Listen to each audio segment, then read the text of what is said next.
Aquí estamos ya nuevamente. Ya estamos también aquí. Va a estar con nosotros el doctor Roberto David Quiñones Ayoví.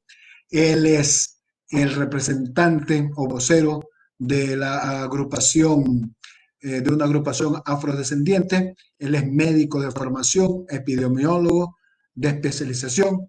Ha ejercido cargos como director del Hospital Delfín de Torres Concha de Esmeraldas. También ha sido director de salud del Cantón Eloy Alfaro y también pues incursionó en la política como candidato a la prefectura de Esmeralda, Carlos. También él es actualmente el secretario de la Comisión Nacional de Organizaciones Sociales por el Decenio Capítulo Ecuador y militante del pueblo afrodescendiente por sus derechos humanos y proponente de algunos informes sobre el pueblo afroecuatoriano en las Naciones Unidas. Carlos, le vamos a dar la bienvenida al doctor Roberto Quiñones. Doctor Roberto Quiñones, muy buenos días. Bienvenido a nuestro estudio virtual de Punto de Vista. ¿Cómo está usted? Buenos días. Bueno, buenos días, compañero Jaramillo y Carlos. Soy el doctor David Quiñones Ayoví. Ese es mi nombre, ¿no? Saludarlos y agradecerles por este espacio que nos permite siempre estar informando a la colectividad, un espacio muy sintonizado a nivel nacional y por las redes a nivel internacional. Agradecerles el espacio y decirles que siempre estamos prestos para conversar algunos temas de importancia y de trascendencia nacional. Sí, doctor, una pregunta que me sale así.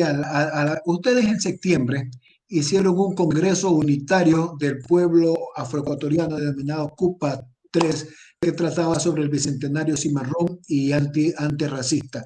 ¿Qué conclusiones se sacaron de eso y qué actividades están realizando ustedes, doctor? Bueno, efectivamente nosotros caminamos previo al Congreso en establecer y fortalecer la plataforma de visibilización del pueblo afroecuatoriano que nos permita poder definir las demandas que el pueblo afroecuatoriano tiene y que históricamente no han sido atendidas por los gobiernos de turno, y el Estado ecuatoriano en sí tiene una deuda histórica con nosotros. Y por ello, pues en el Congreso se resolvieron temas de vital importancia para nosotros, como el cumplimiento del Decenio Internacional de los Pueblos Afrodescendientes, que fue firmado por las Naciones Unidas en el año 2013, que debía aplicarse desde el 1 de enero del 2015 al 31 de diciembre del 2024, y el tema es reconocimiento, justicia y desarrollo. El Ecuador es suscriptor de esa resolución de Naciones Unidas, pero solamente hemos avanzado con la firma del decreto 915, que lo declara política pública el Decenio Internacional, y con la construcción de una agenda para la igualdad del pueblo afro en este estado de cosas, que tampoco no se ha cumplido. Entonces, esa agenda, en lo fundamental, establece que el Estado pueda contar con estructuras para la ejecución de la política pública a favor del pueblo afroecuatoriano, y estaba inmersa la Secretaría Técnica del Decenio. También se planteaba una ley de acciones afirmativas y reparación para cumplir con la declaración del Decenio, que tampoco se ha avanzado en aquello. Y en el tema educativo, que es un tema muy fuerte para los afrodescendientes, tiene que ver con la etnoeducación, que es incluir dentro de la estructura administrativa del Ministerio de Educación la Subsecretaría de Etnoeducación Afroecuatoriana, pues en el país se sigue hablando desde la perspectiva de los otros para la construcción del Estado plurinacional e intercultural, pero no se incluyen los temas de la afrodescendencia, ¿no? Y en esa consonancia, pues, nosotros consideramos que, hablando de reconocimiento y justicia, es importante garantizar, primero, el acceso al empleo del pueblo afrodescendiente, que se ha visto históricamente afectado por este mal, que ya en el 2019, mire, los estudios del mismo Estado dicen que solamente el 30.6% del pueblo afroecuatoriano tiene acceso a un empleo adecuado, en contraposición al 37% que era la media nacional, o el 12.5% de los afroecuatorianos estaban en desempleo absoluto frente al 5.6% de la media nacional.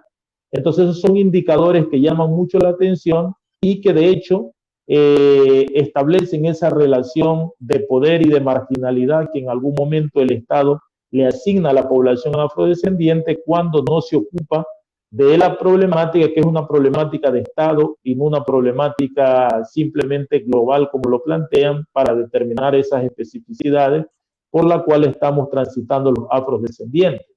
Mire, el tema educativo es otro tema que para nosotros siempre sigue siendo un tema de fuerza, pues el 8.33% de los jóvenes afroecuatorianos en edades comprendidas para entrar a la universidad necesitan acceder al tercer nivel de educación, pero únicamente el 3.33% son los que acceden, desatendiendo que la LOES en el artículo 74 establece que cada carrera debe tener el 2% de cupos para pueblos y nacionalidades, que eso garantice la inclusión de los afrodescendientes, indígenas y montubios en el sistema educativo.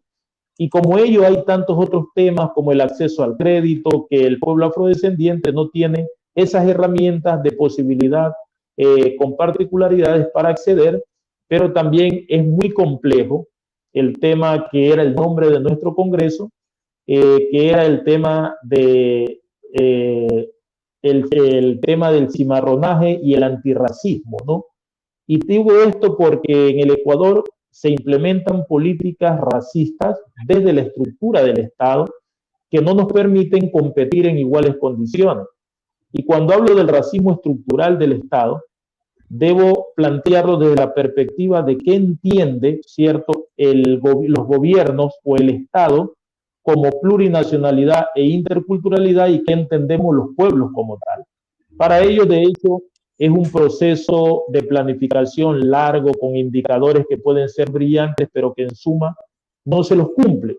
Y cuando no los cumplen, no hay ningún mecanismo de coerción que exija a esos funcionarios de este Estado que cumplan con aquello. Para los pueblos y nacionalidades, la interculturalidad es otra cosa, ¿no? Claro, cuando usted habla de que no se cumple, de que están, yo le pongo en indefensión ante los demás, ¿no? Porque están escritos pero no se cumple, ¿qué mecanismo? Usted dice, no hay mecanismo que los haga cumplir. Entonces, ¿qué estrategias están o van a implementar ustedes para que los gobiernos de turno, porque el gobierno anterior y el que está por fenecer, tampoco hicieron nada por darles la visibilidad a ustedes como pueblo afrodescendiente en cuanto a educación, a la cuestión de empleo, a lo que usted está refiriendo, doctor? Mire, hay un tema puntual y mire, se lo voy a describir rápidamente, ¿no?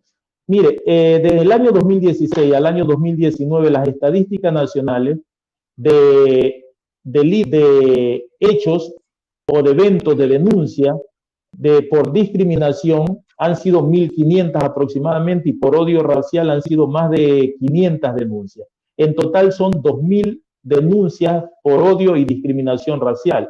Y el país solo ha resuelto un caso de 2.000. Eso que fue el caso de Michael Arce en la Escuela Superior del Ejército.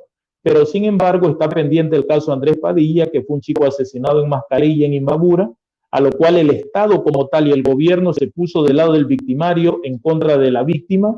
El caso Furukawa, esclavitud moderna en Laos, esta empresa de abacalera internacional tiene personas en estado de esclavitud ahora declarado por Naciones Unidas, y el Estado sigue del lado de esta empresa. O en el caso de Maribel Pinto, una lideresa nuestra de la SUAY, que fue victimada con 113 puñaladas y hasta ahora no hay celeridad en la justicia, ¿no?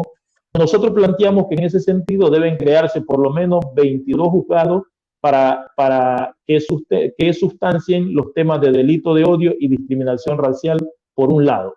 En el tema del acceso al crédito para mejorar las condiciones de vida de nuestra gente, venimos planteando que se establezcan líneas de crédito preferenciales para el pueblo afrodescendiente. Y en el caso de educación, que se cumpla con la ley, y en el caso del decenio también. Pero para ello, nosotros nos hemos propuesto que una vez que se siente el próximo presidente en Carondelet, vamos a ir con una marcha de 10.000 afroecuatorianos para sentarnos en una mesa de diálogo con el gobierno y que de una vez por todas resuelva esta problemática sentida del pueblo afrodescendiente, y que asuma como un problema de Estado este tema histórico. Pues anoche nos dio mucho placer al ver que estos candidatos en el debate hablaron del artículo 1 de la Constitución, que es la construcción de un Estado plurinacional e interculturalidad, pero también nos dio mucha desazón al darnos cuenta que todavía siguen anclados en la Constitución del 1830 o en la del 1906, cuando dicen que van a construir la plurinacionalidad con el pueblo indígena. Muy bien por los indígenas, ¿no? Pero también están los pueblos montubios, los pueblos afrodescendientes, que son parte de esa construcción histórica. Entonces, creemos nosotros necesario que hay que tener una mirada mucho más amplia que vincule a todo, que atienda las particularidades y no creamos que todo mundo podemos ponerlo en una sola bolsa y caminar en esa dirección. Históricamente se ha demostrado que eso no ha dado resultados. Ok, Carlos, buenos días. Siendo las 9 horas, buenos días. Siendo las 9 horas con 18 minutos, buenos días, doctor. Buenos días, David, nuevamente. Buenos días a todos los amigos que siguen en sintonía de Punto de Vista.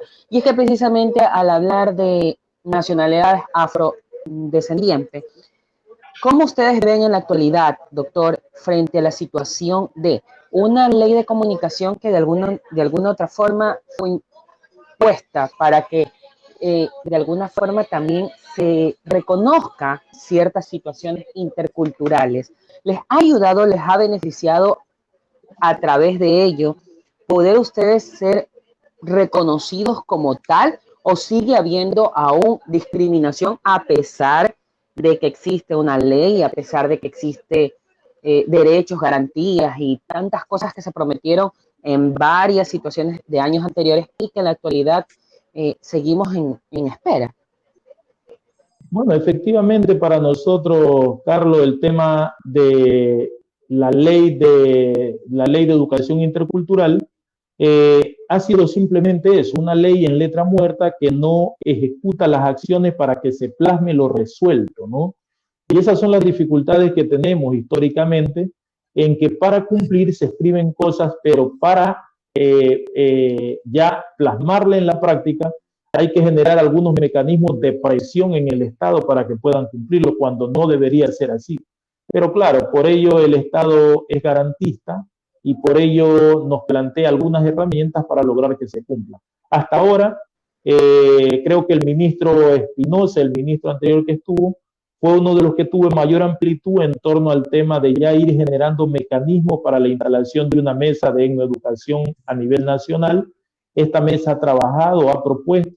Ahora, en los 2 últimos meses, se avanzó con establecer ya criterios para el funcionamiento de la mesa, pero de ahí no hemos pasado. Nosotros venimos planteando que debe crearse una subsecretaría de etnoeducación afroecuatoriana y desde la cual se puedan impulsar todos estos procesos, porque este no debe ser un proceso colateral, este debe ser un proceso central en la construcción de la identidad ecuatoriana. Sabemos que este es un estado en el cual no somos parientes, nosotros somos fundadores, somos hijos, somos dentro de esta casa y nos hacen ver legislativamente como que estuviéramos fuera o en la aplicación de la ley. Por ello creemos que vamos a movernos para lograr sentarnos en mesa de diálogo con el gobierno y que pueda de una vez por todas reconocer los derechos que nos asisten y plasmarlos en la práctica. Porque muchas veces para los otros la pluriculturalidad representa solo una planificación y decir ya le vamos a dar, pero para los pueblos y nacionalidades significa otorgarnos las herramientas y los elementos necesarios para nosotros poder avanzar en la construcción y fortalecimiento de ese Estado plurinacional e intercultural. La comunidad afrodescendiente, disculpa David, la comunidad afrodescendiente ¿se siente representada realmente en la política ecuatoriana actualmente? Bueno, realmente en una democracia, esta es una democracia representativa, pero donde los representandos no están representados, porque este país se estructura a partir de una participación en grupos políticos y los partidos políticos son verdaderas empresas de poder, pero los pueblos, los sectores que no tenemos la potencialidad de armar partidos y de tener empresas de poder, no tenemos representación. Insisto, el artículo 1 de la Constitución habla de un Estado pluricultural y multiétnico, pero para la representación política se usan partidos y no conglomerados sociales. Entonces vemos una asamblea donde hay afrodescendientes allí, pero representan a los partidos y no a su pueblo. Entonces vemos una corte de justicia donde no hay afrodescendientes como parte de esa corte. Entonces los que aplican la justicia para un pueblo diverso son los otros, con los prejuicios que tengan. Entonces, y así vemos las instancias de Estado vacías de representación efectiva. Entonces nosotros creemos que hay que apuntar a una auténtica representación. Por ejemplo, tenemos ejemplos cercanos. Colombia en su legislación, la legislatura colombiana, el Senado tiene representantes de los pueblos. La ley 70 otorgó en Colombia para que se creen las representaciones del pueblo afrocolombiano, está representado en la asamblea y los indígenas. No sucede así en el Ecuador. Entonces creo que debemos caminar a esa efectiva democracia representativa, pero genuina, donde los representantes estén representados y podamos ya ir a la construcción de ese Estado desde nuestras visiones, desde nuestra cosmovisión, y no solo desde la cosmovisión del otro, que no nos representa efectivamente. Cuando usted habla de esas cosmovisiones y esa representación y de la interculturalidad, ¿ustedes se han reunido ya con los otros sectores sociales para tal vez agregar a elaborar una sola ley que les permita agruparlo a todos esos pueblos y nacionalidades, llámense indígenas, llámense afrodescendientes y todo lo que tienen? Recuérdese, doctor, que hace algunos años y que desapareció esto en el gobierno anterior. Había la dirección de educación bilingüe en la zona de la Sierra Centro. Había la dirección de educación bilingüe y esta desapareció y formaron una sola que decía la dirección de educación hispana. ¿Ustedes han pensado unirse con los demás pueblos y nacionalidades para elaborar una sola ley, una sola resolución, un solo acuerdo que les permita a ustedes acceder a todo aquello que usted estaba mencionando, doctor? Bueno, efectivamente, David, la interculturalidad es una construcción colectiva y siempre nos hemos mantenido en contacto y en diálogo con los pueblos montubio y el pueblo indígena en función de establecer unas plataformas que signifiquen aunar esfuerzos para conseguir estos beneficios conjuntos, estos objetivos para nuestros pueblos. Se camina en esa construcción, pero también la política camina en la dirección de la deconstrucción, es decir, en la fragmentación de los sectores, y siempre caminan en función de la fuerza, ¿no? Y en esa perspectiva nosotros sí hemos planteado la necesidad de establecer esa plataforma colectiva y es la que se ha venido construyendo y por ello tenemos una constitución que habla de la plurinacionalidad. Ahora lo que necesitamos es que se ejerza. Claro, con el concurso de todos los sectores aspiramos que se pueda cumplir. Hay sectores y venimos discutiendo la necesidad de que el Estado plantee, el gobierno plantee en el Estado un ministerio de la pluriculturalidad, de la plurinacionalidad e interculturalidad para que puedan ejecutarse políticas rápidamente a partir de allí para los pueblos. Esperamos que sea una de las políticas efectivas de los gobiernos en el próximo mandato y que se pueda plasmar aquello, pero que en el marco de que se plasme aquello no vaya tampoco en función de la fuerza de varios sectores, sino en función de la equidad que necesitamos para poder tener representación genuina y efectiva en esos espacios de toma de decisiones. También podemos recordar que en el gobierno anterior se eliminó el CODEMPE, el CODAE, el ACODAE y el CODEMOP, que eran los consejos de desarrollo de los pueblos, y se los sustituyó por los consejos de igualdad, que de hecho no cumplen los fines para el cual estaban establecidos los consejos de desarrollo, y también se derogó la ley de derechos colectivos. Y para nosotros fue grave, porque recién en el 98 la Constitución nos reconoce como pueblos, y se legisla con la ley de derechos colectivos y se estructuran estas instancias de Estado, y que lamentablemente fueron derogadas en el gobierno anterior. Aspiramos que se corrijan esos errores para poder ir afirmando un Estado plurinacional e interculturalidad con la participación de todos.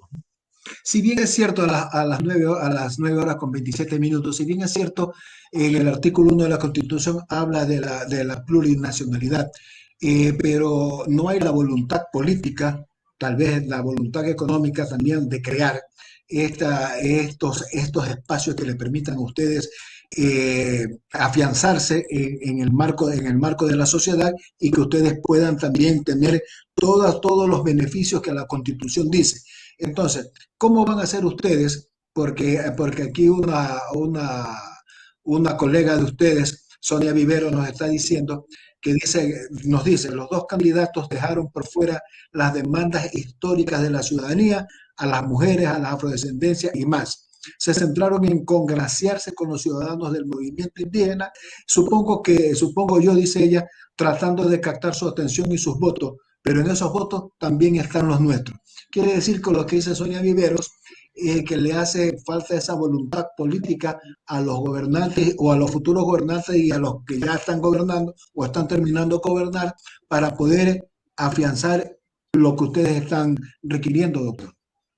Sí, efectivamente es como asumen no solo el discurso, sino el posicionamiento de la inclusión de diversos sectores, ¿no?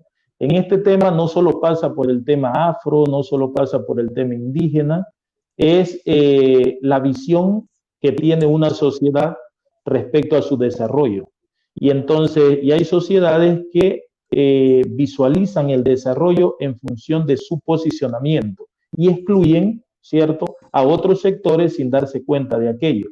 Entonces hay que ser holístico en ese tema a fin de poder incluirnos a todos, ¿no? Están, como decía Sonia, las mujeres son uno de los sectores más vulnerables de nuestra sociedad y las mujeres afroecuatorianas en particular, que han tenido una denodada lucha histórica por la inclusión efectiva, ¿no? Hay otros grupos como los LGBTI, hay otros grupos como los adultos mayores, hay otros sectores que han venido bregando, luchando por posicionarse adecuadamente en una sociedad que asuma la integralidad, y todavía no lo logramos, pero creemos que con la presencia y el accionar que vamos a hacer y que hacemos día a día, podamos ya entrar en los análisis, en las esferas de visión de los gobernantes en el Ecuador, a fin de que puedan establecer políticas de inclusión con particularidad y no simplemente políticas globales creyendo que todos estamos representados cuando en la práctica no es así. Carlos. Se fue Carlos, algo le pasó. Bueno, entonces, doctor, sí, justamente esta situación es la que ustedes tienen que revisar. Son varios los encuentros que han tenido ustedes, pero yo creo que esto se debería hacer un poco también ya para poder mejorar y que se apliquen exactamente ustedes requieren, porque son ese pueblo también que necesita, se le habla de reivindicaciones, doctor. Bueno, efectivamente nosotros sí nos reunimos incluso para tomar algunos temas con los candidatos a la presidencia. Incluso antes de la primera vuelta con el señor Guillermo Lasso tuvimos diálogos como pueblo afroecuatoriano, y ahora previo a la segunda vuelta con el señor Arauz, a quien entregamos las demandas del pueblo afroecuatoriano en esta dirección. Entonces tienen conocimiento, saben cuáles son las demandas y aspiramos que sean consideradas, como lo planteó el señor Arauz, que a partir del 24 de mayo de ser electo comenzará a implementar políticas a favor del pueblo afrodescendiente. Y no olvidarnos también que hoy en medio de este proceso electoral se gana con votos. Y donde estén representadas las demandas del pueblo afroecuatoriano, nuestras organizaciones de hecho también serán recíprocas con aquello.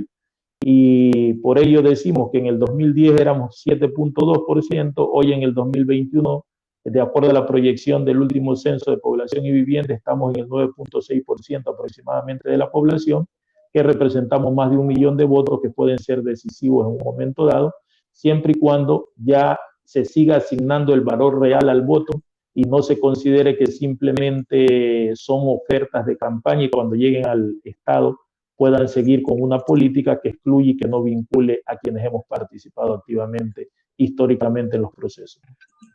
Carlos. Ahora sí, dígame, Carlos. Buenos días nuevamente a punto de vista. Sí, hay un problema en el sistema, me votó automáticamente, pero sí, específicamente referente al tema de su profesión, en el tema epidemiológico, epidemiología. Epidemiología, sí. Me trabé hoy día la lengua, horrible, siendo las 9 horas con 32 minutos. Frente a esta situación, ¿usted cómo ve la actual situación que vive el país frente a esta situación del COVID-19? En ciertos cantones se aumentan casos, en otros no. Ustedes que han estado más cerca de esta pandemia, ¿cómo ustedes están viendo los resultados en estos momentos? Bueno, igual sabemos que la situación del país frente a la COVID-19 es desastrosa, por decirlo menos.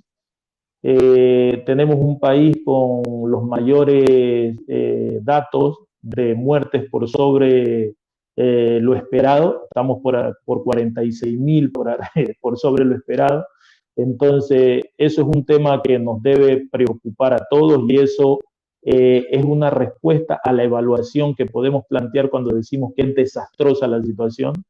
Siguen muriéndose gente, siguen complicándose ciudadanos y nosotros seguimos a la cola en América Latina, incluso en el número de testeo que se puedan hacer para diagnóstico, en el tema de garantizar insumos y medicamentos en hospitales para pacientes críticos, incluso el tema del talento humano en nuestras instituciones de salud aún es deficiente. Entonces creemos que esto es un tema que debe tomarse como una política de Estado en marco de la prevención y preservación de la vida de los ciudadanos. Y en esta dinámica siempre los más afectados son los sectores que menos posibilidades tienen, en este caso los afroecuatorianos, indígenas, montubios.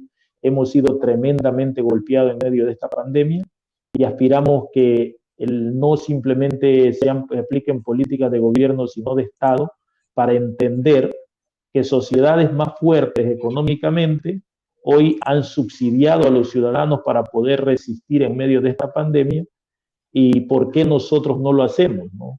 Entonces, sí, tenemos cantones con mayor casuística que otros, pero también depende de cuál es la condición económica de esos municipios para poder enfrentar la epidemia, porque no es posible que esto sea manejado por municipios y no por el gobierno central, cuando sabemos que los municipios tienen diferentes relaciones económicas. Es decir, hay municipios fuertes que pueden hacerlo, hay municipios muy débiles que jamás podrán hacerlo. Entonces, tomar una decisión en ese sentido es tremendamente compleja y los resultados están allí. Si no se establecen políticas firmes desde el Estado, entonces en medio de una pandemia lo que esperamos será desastroso en función de los recursos que se invierta para aquello. Una pandemia no se puede manejar sin recursos. Se podrá manejarla, pero los resultados serán los que tenemos. Si tuviéramos mejores recursos y mejor racionalización de su uso, entonces pudiéramos haber enfrentado la pandemia de mejor manera y tener menos impacto de lo que tenemos hoy en día. Doctor, muchas gracias. A las 9 horas con 35 minutos. Doctor, le agradecemos por su presencia aquí en nuestro sitio virtual. Esperamos en una próxima oportunidad también invitarlo para ampliar un poco más el segundo tema de su especialidad. Entonces, lo vamos a estar en contacto para poder invitar y conversar más ampliamente sobre ese tema y qué es lo que de pronto se está también haciendo en el pueblo afro, cómo está enfrentando esta pandemia con la atención oficial y también con la ayuda de los organismos no gubernamentales, doctor. Gracias a usted y muy buenos días. Muchas gracias, David, Carlos. Siempre es un gusto poder compartir con ustedes y esperamos vernos en una próxima edición de su programa a fin de poder seguir interactuando con la colectividad. Gracias.